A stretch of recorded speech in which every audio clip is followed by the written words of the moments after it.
Obrigado, graça e paz. Boa noite. Você pode sentar. Para mim é uma honra muito grande poder estar aqui. É um privilégio de Deus poder fazer parte deste momento. Sou muito grato a todas as oportunidades que Deus tem me concedido. E eu tenho absoluta certeza de que hoje eu não deveria estar em nenhum outro lugar neste horário que não fosse esse, vivendo com vocês esses momentos. Eu quero agradecer ao Tiago pela oportunidade que me concede e agradecer a Deus, e sei que vocês que frequentam aqui têm ouvido coisas preciosíssimas e palavras de muita sabedoria, de muita instrução, e o que eu quero hoje é contribuir um pouquinho também com tudo isso. Eu quero usar um texto, Gênesis, no capítulo 1, e eu vou explicar a vocês por quê. Vamos supor que você tem um filho e planeja que esse filho se dê bem.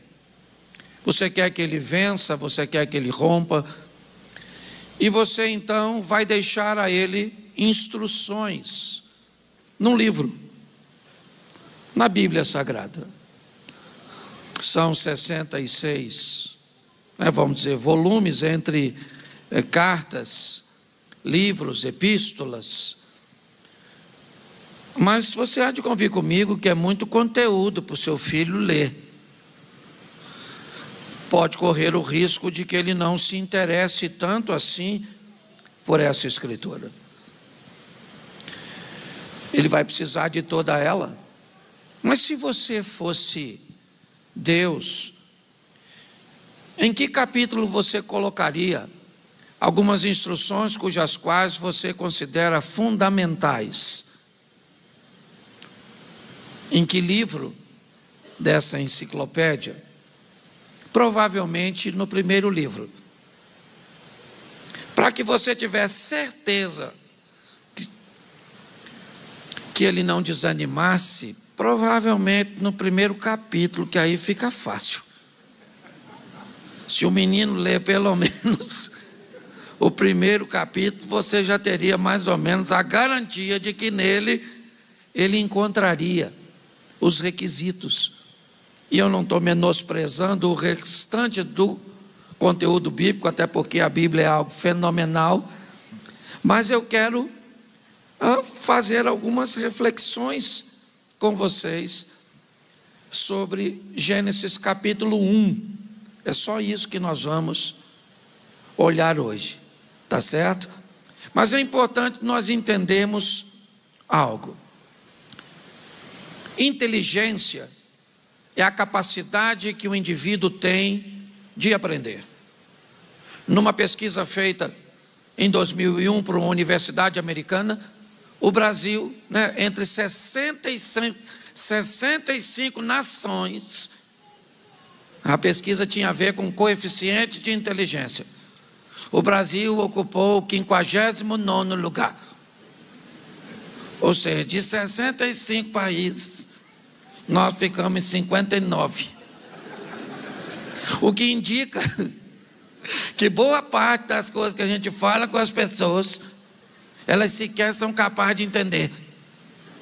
Esse dia eu fui pesquisar isso, falei, eu vou postar algo na internet só para eu dar uma olhadinha se isso procede. E aí eu coloquei lá, se você frequenta um ambiente onde algumas pessoas são desagradáveis, e às vezes, certo? Você brinca chamando esse comportamento de palhaçada e dizendo, não gosto de conviver com fulano porque ele é um palhaço. Antes de reclamar do outro, pergunte, por que é que você continua indo ao circo? E postei.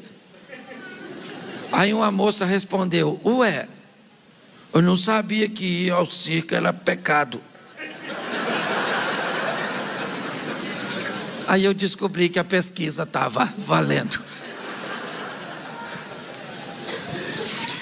Então a capacidade de aprendizado é algo importantíssimo. Então inteligência é a capacidade que você tem de aprender. Cultura é a quantidade de dados que você tem armazenado. Quanto mais informação você tem, mais culto você é considerado. Mas o que é sabedoria de fato? Segundo a Bíblia. O que é que a rainha de Candace, uma rainha que vai visitar o sábio Salomão, observa? Ela não está impressionada com riqueza, porque riqueza por riqueza, ela também é rica. Então o que ela vai avaliar não é o conteúdo, não são os bens do Salomão. O que encanta esta mulher, esta rainha, que alguns dizem até que se tornou uma esposa futura de Salomão. Você já parou para olhar esse texto? O que encanta a mulher é a qualidade de vida de Salomão.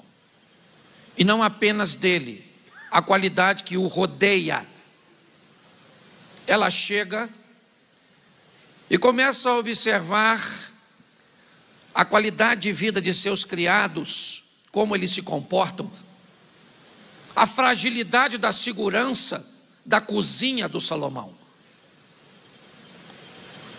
Essa é uma das coisas que mais encanta essa mulher.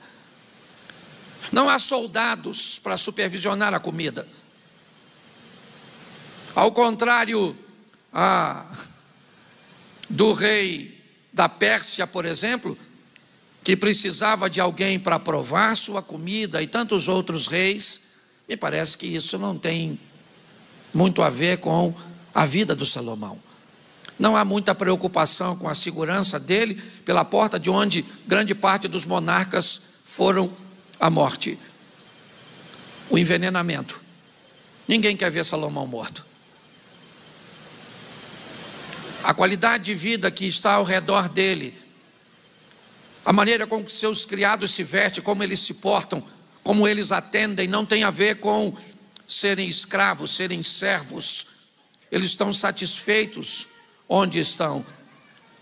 A estrutura que o rodeia fez com que aquela rainha, que não se impressionaria à toa, dissesse: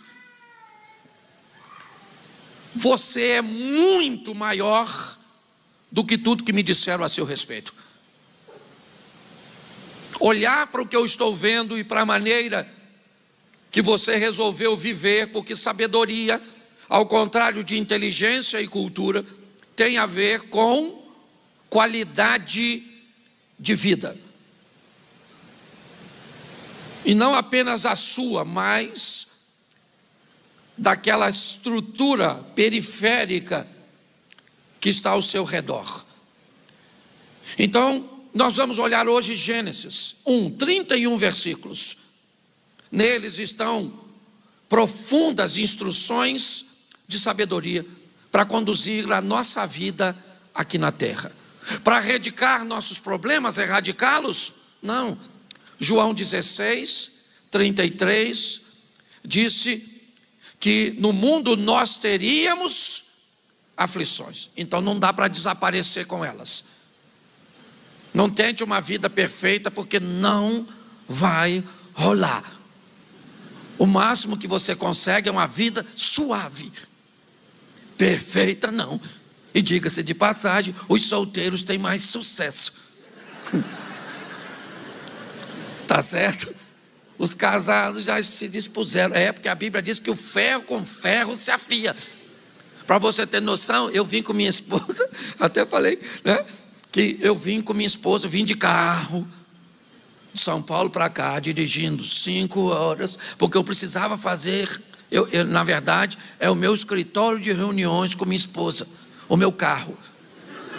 Tá certo? De viagens um pouquinho mais longas, por quê? Porque não vai bater. Certo? Você precisa entender uma coisa. Quando Deus coloca, deixa eu abrir um parênteses aqui, já eu volto. Quando Deus coloca alguém na sua vida, a probabilidade dessa pessoa ser igual a você é quase zero. Porque a proposta de Deus é formar equipe, e equipe é formada por pessoas com características diferentes, que trabalham no mesmo propósito em comum. Então, se você se casa com alguém igual a você, você continua sozinho. E Deus disse: não é bom que o homem esteja só. Então pare de ser narcisista e queira que o outro se molde você. O outro tem que ser diferente. Gostar de coisas que você não gosta, para equilibrar o jogo. Tá certo? É assim que funciona. Então, você precisa aprender.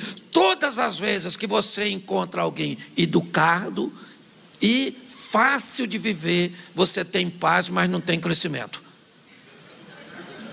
Gente boa de viver tranquilo, educadinha, certinha, que não gera conflito. É um ambiente de paz sensacional, mas de zero de crescimento. Todas as vezes que você encontra gente mal educada, ranzinza, ruim de lidar, você pode ter certeza que a sua vida vai ser uma guerra. Você vai querer: não vou para perto dessa pessoa. Não vou, por quê? Porque ela me estica. Essa pessoa me estressa. Eu era pequenininho quando eu cheguei perto dela. Hoje estou maior que Golias. Porque pessoas difíceis, elas trazem mas trazem guerra. Pessoas fáceis trazem paz, mas zero de crescimento. Por isso que você casou com essa pessoa. Porque a proposta é que ela te faça crescer. Você fala: pastor, já estou gigante nesse negócio. E isso é legal. Então, voltando aqui, o carro é esse ambiente. Por quê? Porque eu com minha mulher é ferro com ferro. Então a gente bate numa pauta que ela vê de um jeito, eu enxergo de outro, e ela quer provar que eu estou errado, certo? E eu não consigo fazer o contrário, certo? Esse dia eu estava num evento, o cara falou: pastor, se você levantar e sua esposa falar assim: meu amor, você está certo em tudo, o que você faz? Eu falo: eu acordo, porque eu devo estar sonhando. Isso não vai acontecer nunca. Mas brincadeiras à parte, é importante nós olharmos para essa situação. Então, nesse ambiente, eu gosto do carro. Por quê? Porque a gente fica bravo com o que o outro disse, mas não tem rota de fuga. Ela tem que engolir, vai passar 5, 10 minutos calada, liberando o suco gástrico mental para digerir o que foi dito. E aí a gente volta. Nessas 4 horas de viagem, quase 5, de lá para cá, nós brigamos umas 3, 4 vezes. Mas deu para fazer as pazes quando estava chegando. Tá certo? Então, olha só. É importante você entender que você vai ser considerado sábio de fato, biblicamente, quando o seu ambiente for um ambiente tranquilo de paz.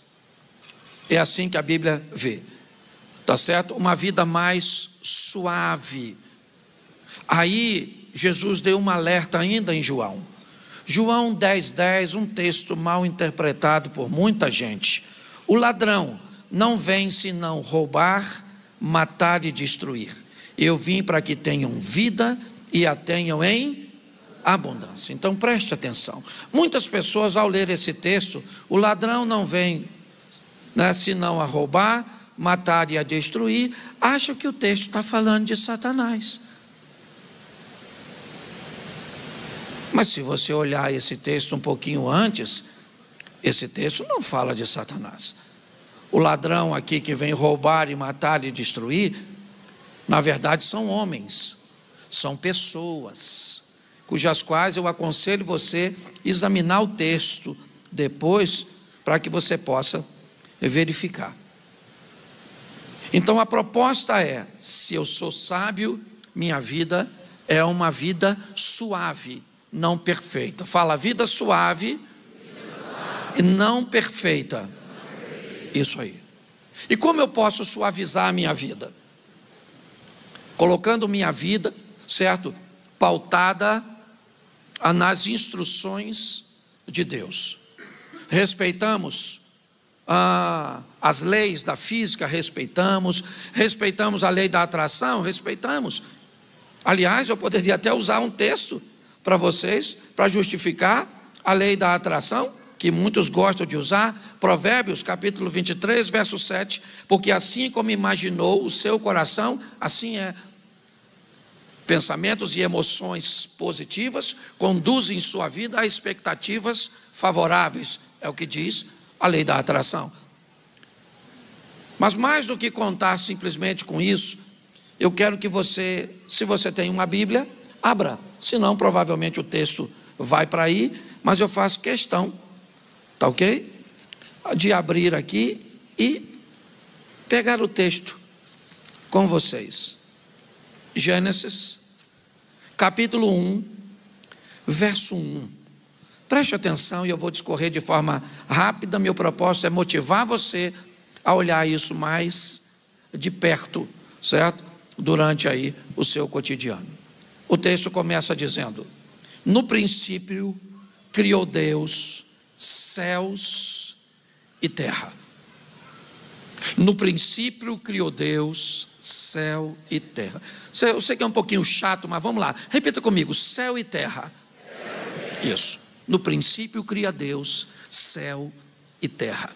Aqui está uma informação preciosíssima para o homem que vai chegar no sétimo ponto dessa história, no sétimo tópico: céu e terra.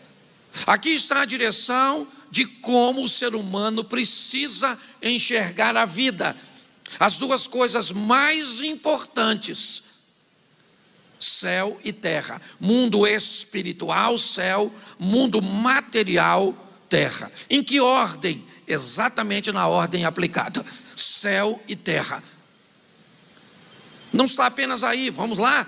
Buscai primeiro o reino de Deus e a sua justiça, e todas estas coisas vos serão acrescentadas. Não são todas as coisas, cuidado com a maneira que se lê, ok? Quer ser sábio, leia direito. Senão você lê: buscai primeiro o reino de Deus e a sua justiça, e todas as coisas. Que as coisas? Não, todas estas coisas que está sendo falado antes do texto ser exposto, certo? Que vão ser acrescentadas, e não todas, mas aquelas relacionadas às temáticas anteriores, ok? Vamos lá: não ajuntai tesouro simplesmente na terra, onde ladrão, traça e ferrugem pode consumir, mas ajuntai tesouro no céu, onde ladrão, traça e ferrugem não pode consumir. Esse texto também não banaliza o mundo material, ok? As coisas que traça, ferrugem e ladrão, simplesmente está colocando em ordem e não banalizando.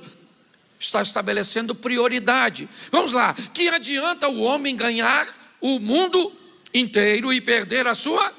Preste atenção, todos os textos que citei falam a mesma coisa: a prioridade do mundo espiritual sobre o mundo material. Não negligencia a importância dele, coloca simplesmente todas as coisas nos seus devidos lugares. Mundo material vem depois do espiritual, certo?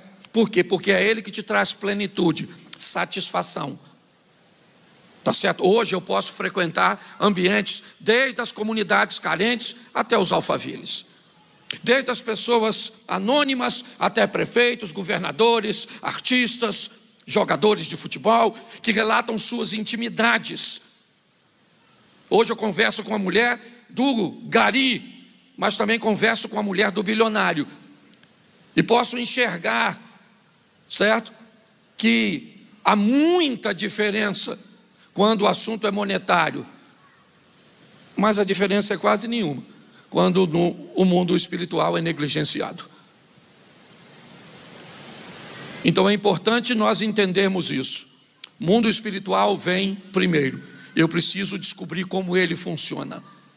Eu preciso olhar de uma forma que venha me desvendar, para que eu entenda de verdade como isso funciona, certo? E eu coloque numa escala correta, porque se eu não souber colocar, necessita de médicos sãos, e se os doentes, o que a Bíblia está me dizendo com isso, que se eu tenho uma dor, eu devo fazer o quê?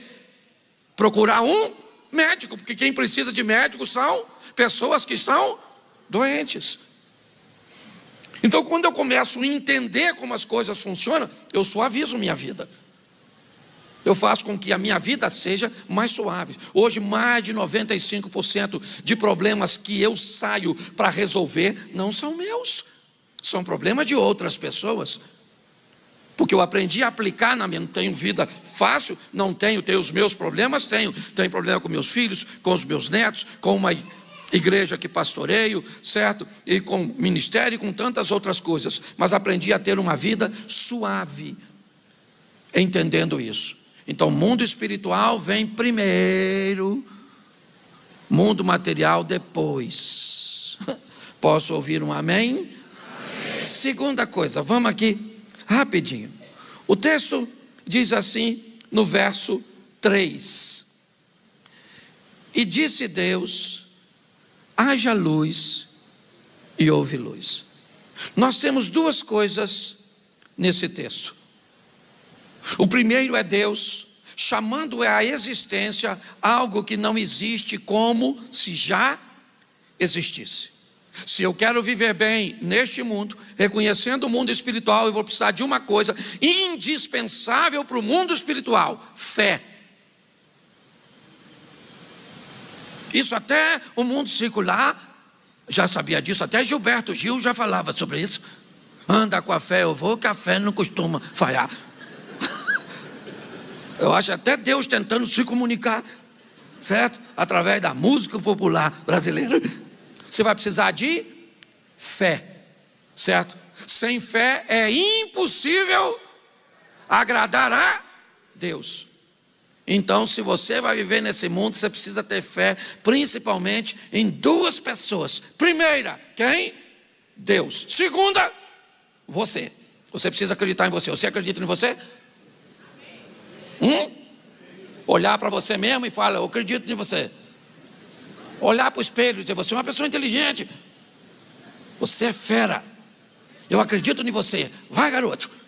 Vai, menina. Você merece viver o sensacional, o extraordinário. Hoje, o que eu encontro de gente que não acredita em si mesmo, e às vezes é difícil. Fase da vida, quer ver? Vou te falar uma coisa. Deus vai conversar com o Gideão.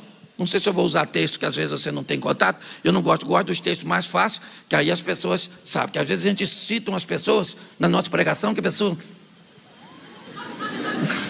Quem é esse maluco aí? Está onde? Esse dia, o cara, no meio da pregação, ele citou Mefibosete. Eu estava do lado aqui e falei, sabe quem é, mano? O cara da minha esquerda falou, conheço não. Eu falei, e tu, brother? Não faço a mínima ideia. Eu falei, o cara saiu sem entender nada. Então tem um cara na Bíblia que Deus está querendo que ele faça algo grande. O nome desse cara é Gideão. E Deus vai conversar com o Gideão, que está num período da vida dele muito ruinzinho. Sabe aquele período que está tudo dando errado? Ele está chateadinho, uma crise que dura 7 anos. E ele estava batido, assim, tristinho. Aí Deus mandou um anjo e falou, e aí, Gide, beleza?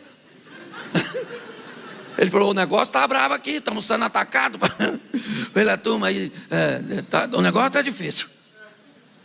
Ele disse, então, rapaz, vai nessa força. Ele falou,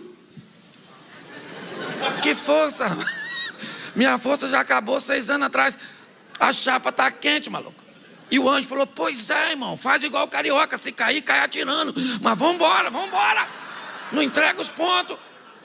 Entendeu? Vamos embora, vamos para cima. Ele falou, não, o anjo está conversando com o cara. E o cara falou, vai rolar não. A vida está muito difícil. E o anjo falou, você pode, Deus mandou falar. Porque às vezes Deus tem que convencer você. Porque trabalhar com você está difícil. Deus tenta fazer e você sabotar. Então, agora, pastor, como é que eu tenho fé? Lendo a Bíblia, sim ou não? Orando, sim ou não? Mas também parando de ver esses programas de televisão. Lendo essas matérias ruins. Parando de escutar e saindo desses grupos que vai levar você, ó. Ah, eu vim pro destino, seu destino. Fogo, leva uma roupa fresquinha, que lá tá quente. Cuidado que você pode estar rindo de você, é ou não é? Então você tem que ter, vocês gostam da bagunça, né? Mas vamos lá. Certo? Nesse mesmo texto, disse Deus, haja o quê? Isso, qual é a primeira coisa que Deus vai criar? Luz. Sim ou não? Qual é a mensagem bíblica? Não faça nada no escuro. Ah, meu casamento não dá certo. Pode olhar. Casou no escuro. Meu negócio faliu. Montou um negócio no escuro. Ah, essa amizade me deu problema.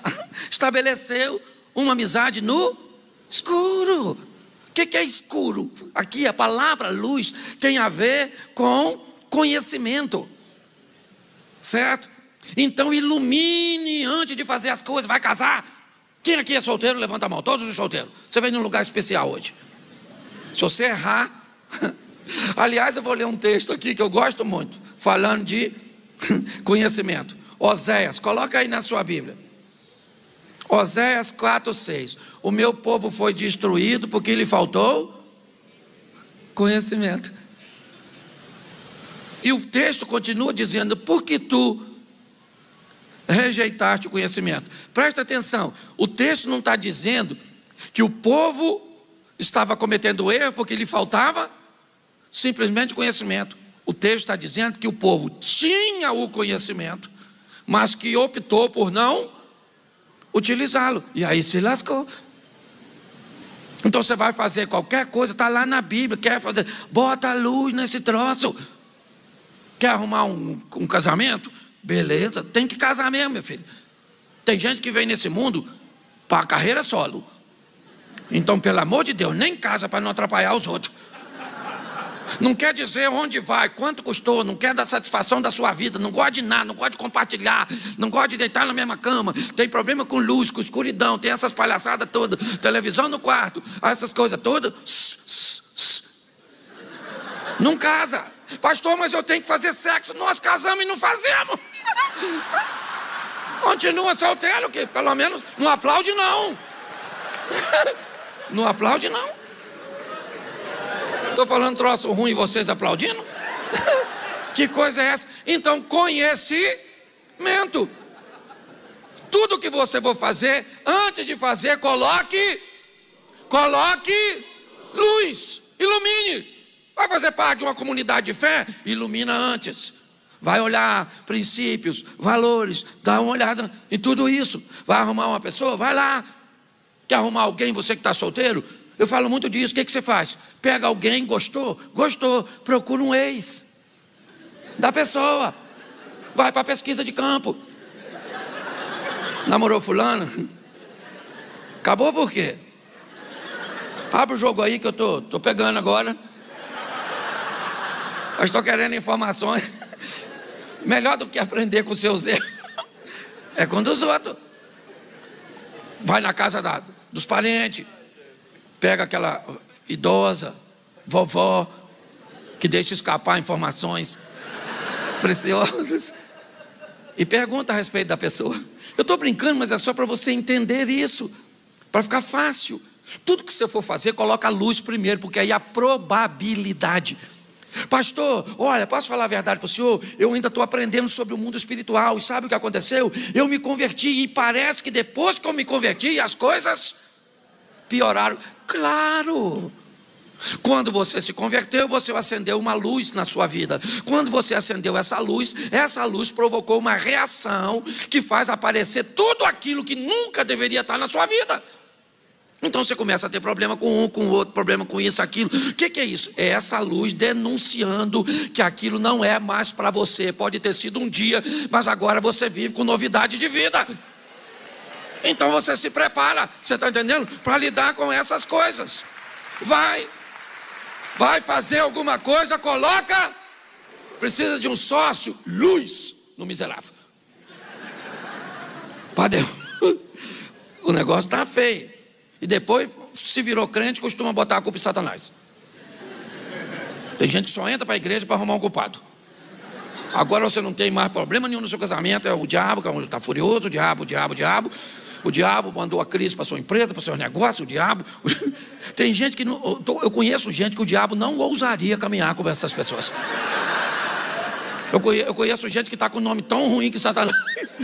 Se o diabo mandar o demônio, ele diz: pô, maluco, vou não. Essa pessoa não tem nem seguidor. Tá certo? Mas é importante lidarmos com isso com maturidade. Coloque luz. Quanto mais luz você coloca, menos erros você corre o risco de... Me ajude aí. Primeiro nós precisamos colocar o que? Primeiro, número 1, o céu e... Depois eu vou precisar de quê para viver nessa terra? Não, antes da luz. Fé.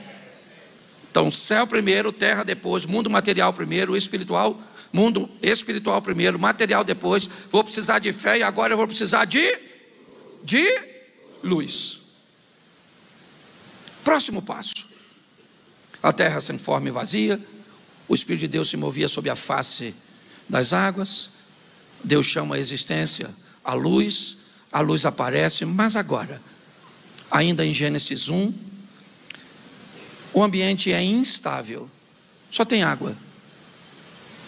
Então agora, como uma erupção vulcânica, certo? A terra, ou seja, aquilo firme, sólido no meio do insólido, começa a aparecer. Note bem, a firmeza está surgindo da instabilidade, porque Deus vai construir. E a Bíblia diz assim, Mateus 7:24: todo, pois, aqueles que escuta as minhas palavras e as praticas, vou compará-lo a um homem prudente que construiu sua casa sobre a rocha. Desceu a chuva, os rios, assopraram os ventos, bateram contra aquela casa e ela não caiu porque estava edificada na rocha. O texto vai continuar dizendo que o homem insensato construiu uma casa na areia. Veio então os rios, os ventos, as correntes, bateram contra aquela casa. Preste atenção que a pessoa que construiu a estrutura sólida recebe os mesmos efeitos daquele que não construiu. Não há nenhum privilégio para quem obedece. Não. O privilégio está no resultado. O que ataca o que não obedece é o mesmo que ataca o que obedece. É importante entendermos isso. Se você criar expectativas de que o que vem contra o obediente não deveria vir só porque ele obedece, provavelmente você vai se decepcionar. O que você deveria saber é: se você vive debaixo de obediência, os seus resultados mediante as pressões causadas, o que destruiria outros, não destrói você. O que acabaria com o relacionamento de outros, não acaba com o seu, por causa da estrutura que você estabeleceu. Então a próxima instrução aqui é: vá construir alguma coisa, coloque fé, construa na luz, em ambientes firmes, fortes. Observe primeiro, o que sustenta um prédio não é o que está visível, é o invisível, certo? E aquilo que dá sustentação, que vai segurar. Hoje muitas pessoas constroem, coisas importantíssimas em ambientes insólidos, instáveis, e quando vê, estava até indo bem, nossa, mas de repente as coisas mudaram. Olhe bem, isso é bíblico e está só no capítulo 1, porque a ordem é essa. Começa a observar. Tem fé, sabe que pode fazer, acredita em si mesmo, acredita em Deus, colocou conhecimento, estabeleceu um ambiente firme, sólido. O próximo passo, Gênesis, ainda no capítulo 1, no verso 11: e disse Deus, eu vou ler 3 versículos. O 11, o 21 e o 24. Preste atenção. 11. Produza a terra erva verde, erva que dê semente, árvore frutífera que dê frutos segundo a sua espécie, cuja semente está nela sobre a terra. E assim foi. Verso 21. Deus criou as baleias, todo réptil e toda alma vivente nas águas em abundante, e ela produzia conforme a sua espécie. Aves conforme a sua espécie. Verso 24. Produz a terra alma viventes conforme a sua espécie. Gado, feras da terra conforme a sua espécie. O que é isso aqui? Isso aqui é uma baleia parindo um filhote e uma sardinha, mais de 100 mil. Isso aqui é um número de herbívoro muito maior do que de carnívoro. Só no Serengeti 1.200.000 gnus, sem falar zebras, girafas, certo, búfalos. O que eles comem? Erva, mato. Para algumas centenas de carnívoros, chitas, mabecos, leões, hienas. O que é isso? Por que é que as coisas funcionam assim? Porque segundo a instrução bíblica de sabedoria, vá viver nessa terra, aprenda a viver usando o sistema de sustentabilidade, algo que por si só se sustente. É isso que Deus fez. Se você deixar o sistema parado, ele se recompõe. Basta deixar um casal. Quer acabar com o sistema? Acabe com o casal. É só isso. Isso é uma questão lógica. Eu quero acabar com a humanidade. Pronto, acabe com o casal. Desconstrua essa ideia. Isso em qualquer ambiente. Quer reintegrar? No norte dos Estados Unidos, o lobo, tá bom. Você viu o que aconteceu? Remover o lobo. O que aconteceu? Acabou a água. Ué, mas o que a água tem a ver com o lobo? Vai dar uma olhada. Se mexeu, vai gerar problema. Sustentabilidade. Quem constrói uma vida sustentável vive uma vida mais suave. Algo que foi criado para se manter. É assim que funciona. Vamos aqui? Verso de número 16, ainda no capítulo 1. E fez Deus 2 grandes luminares, o luminar maior para governar o dia, o luminar menor para governar a noite, e fez as estrelas. Quem lembra da história do José do Egito aqui? Levante a mão. Isso. Tem alguém que não sabe? Levante a mão. Não sei a história do José do Egito. Legal. Isso aí. Pastor, você tem tempo para contar? Não. Está lá no Gênesis. Ou então vai assistir a novelinha da Record. Também dá para aprender alguma coisa. Tá certo? Mas escute o que eu vou lhe dizer agora. Esse José do Egito, que a maioria aqui conhece, ele teve um sonho, sim ou não? Ele sonhou com o quê? Ele sonhou com o sol e a lua. Ele sonha com os molhos que ficam diante dele, e os 2 sonhos significam a mesma coisa. Ele sonha com o sol e o texto diz que Deus fez 2 grandes luminares. Um sol para fazer o quê? Para governar a lua, para governar e fez as estrelas. 2 aços de governo e um de direção. As estrelas estão nos céus. Hoje não precisamos basicamente delas por causa dos instrumentos, mas antigamente elas davam a É assim que funciona. O texto está aqui, ó. Agora presta atenção. Eu já tenho fé, coloquei luz, estabeleci um ambiente sólido, criei um ambiente de sustentabilidade, mas agora eu vou aprender sobre governo. Tem um astro maior para governar o dia, que é mais fácil se perder quando as coisas estão boas e favoráveis, principalmente quando o assunto são questões espirituais, do que se perder quando está escuro. Olha só, eu tenho que aprender a governar a minha vida. Quando eu tiver com dinheiro, emagreci, coloquei um silicone, estou andando num carrão, estou morando bem, posso fazer isso, posso fazer aquilo. Eu tenho que governar. Tenho que aprender a governar quando a doença chegou, quando a crise chegou no casamento, quando os filhos estão apresentando problema, quando a empresa está em eminência de quebrar. O que o texto está dizendo, aconteça o que acontecer, é dia ou noite, bem ou mal, eu não posso perder o governo, porque se eu perder o governo, eu estou perdido. E tem que ter direção. Observe a história do José.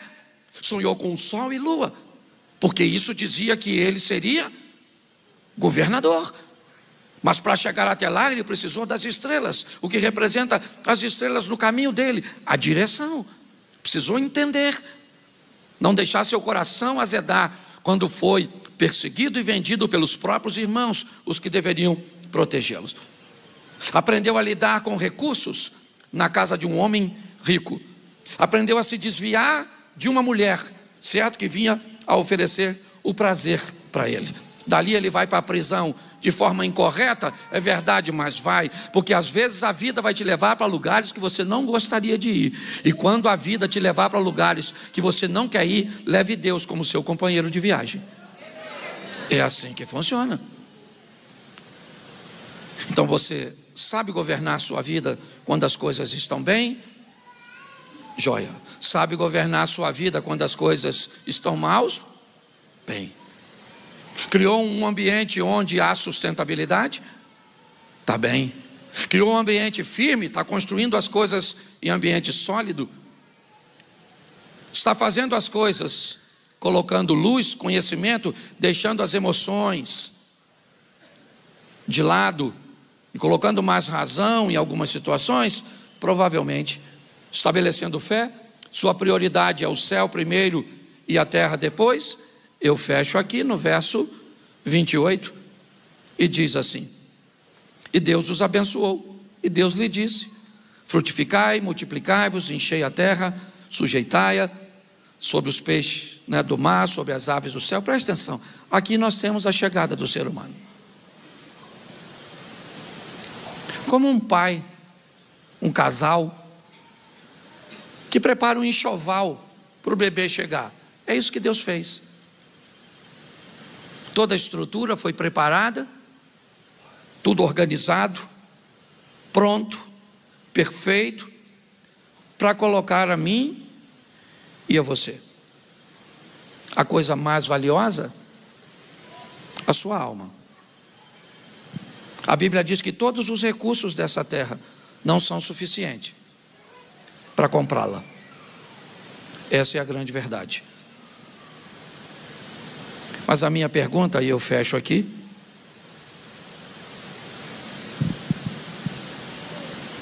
Lucas, capítulo 16, verso 19, eu acho que é isso. E eu quero só que vocês pensem sobre esse texto com muita sabedoria. Ora, havia um homem rico, Lucas 16, 19, que se vestia de púrpura e de linho finíssimo. Vivia todos os dias de forma esplêndida, tranquilo. Havia também um certo mendigo chamado Lázaro, que jazia cheio de chagas na porta dele, e desejava alimentar-se com as migalhas que caem da mesa do rico. Escute algo que eu vou lhe dizer agora, que vale a pena. Talvez não sirva para todos, mas para muitos. Essa é uma parábola do rico e Lázaro. É um dos únicos textos que descreve um pouco do que é a vida depois da morte. E quando eu fui analisar esse texto mais de perto, eu quis saber por que o rico foi para o inferno e o pobre foi para o céu.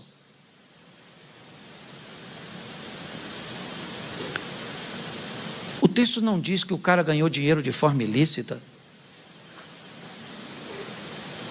texto, esse cara me parece que foi um cara bom, vivia todos os dias da sua vida, entendeu sobre sustentabilidade, sobre coisas firmes, sobre coisas feitas às claras. Por que é que esse mendigo estava na porta dele? Será que esse mendigo gostava de trabalhar? Será que essa doença foi provocada por ele, ou será que ela...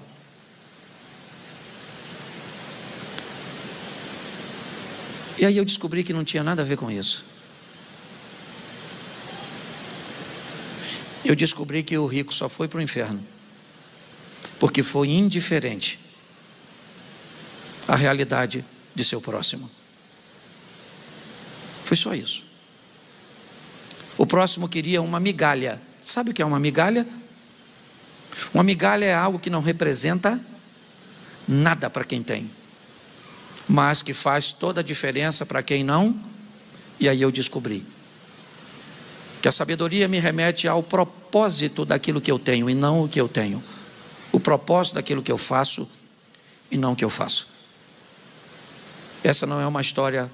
Aliás, Jesus não usou em nenhuma outra parábola um nome próprio, a não ser aqui.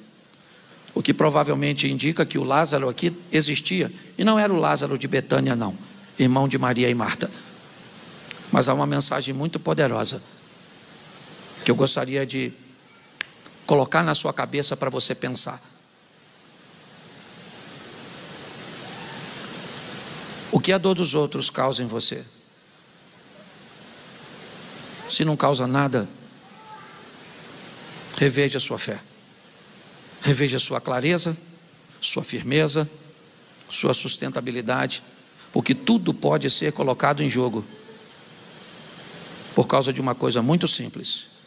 Um dos maiores mandamentos bíblicos: amai o próximo como a ti mesmo. Um indivíduo que não... Eu vi o Tiago anunciando ali, ele precisava estar lá? Não. Mas ele está lá. Por que ele está lá? Porque ele entende. E talvez ele esteja lá com recursos que você também envia. Então você também está lá, na pessoa dele. No mundo físico você não está lá, mas no espiritual você está. Aprenda o mais rápido possível a diferença de amar e de gostar. Aprenda o mais rápido possível que tem pessoas que não devem ter acesso à sua vida, mas podem ser amadas por você.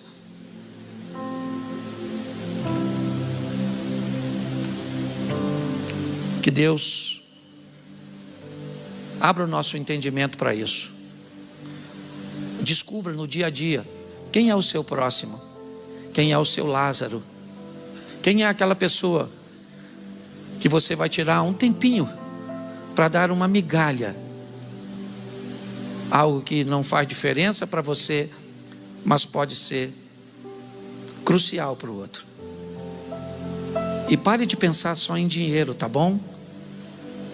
Porque boa parte das pessoas que me pedem ajuda não me pedem um centavo, só querem um pouquinho de atenção, um abraço, uma oração, respeito, carinho. Então fique de pé nesse momento. Eu quero orar. Passei 8 minutos aqui. Feche seus olhos. Feche seus olhos. Senhor nosso Deus e Pai soberano, o Senhor busca todos os dias, pois o Senhor disse que todos os dias estaria conosco. Então todos os dias o Senhor nos dá a oportunidade de crescermos, ora economicamente, ora intelectualmente, ora emocionalmente, dependendo das oportunidades que chegam todos os dias para nós. Elas vêm para nos impulsionar, para crescermos. Mas sabemos que o Senhor também tem um adversário, e esse inimigo também nos ataca por sermos teus filhos, mas temos os teus anjos a nos guardar. Mas ajuda-nos, ó Deus, a entendermos a importância do próximo, a importância do propósito pelo qual nós fazemos, em nome de Jesus. Muito obrigado por aquilo que o Senhor está fazendo neste lugar. Guarda o teu filho que deixou seus negócios, sua família, está tão longe, porque sabe o valor de alguém que não pode devolver para ele o que ele está fazendo, a não ser num sorriso, a não ser numa frase: isso mudou minha vida. Continua abençoando, Pai. Eu te louvo e te agradeço. Abençoa cada lar aqui representado, a cada família, os casados que sejam casados para sempre. Eu quero repreender divórcio, adultério, pornografia, pedofilia, violência doméstica, toda imoralidade sexual, falência financeira. Queremos lares sarados, lares curados, lares cheios do teu Espírito. Abençoe os solteiros, que eles estejam só, mas sejam inteiros, por isso são solteiros. Não precisam de complemento, querem suplementos. Alguém que chegue para os fortalecer, não para os completar. Muito obrigado por essa noite. Eu te louvo por tudo, em o nome de Jesus. Você pode dizer amém e aplaudir o Senhor? Deus abençoe, muito obrigado.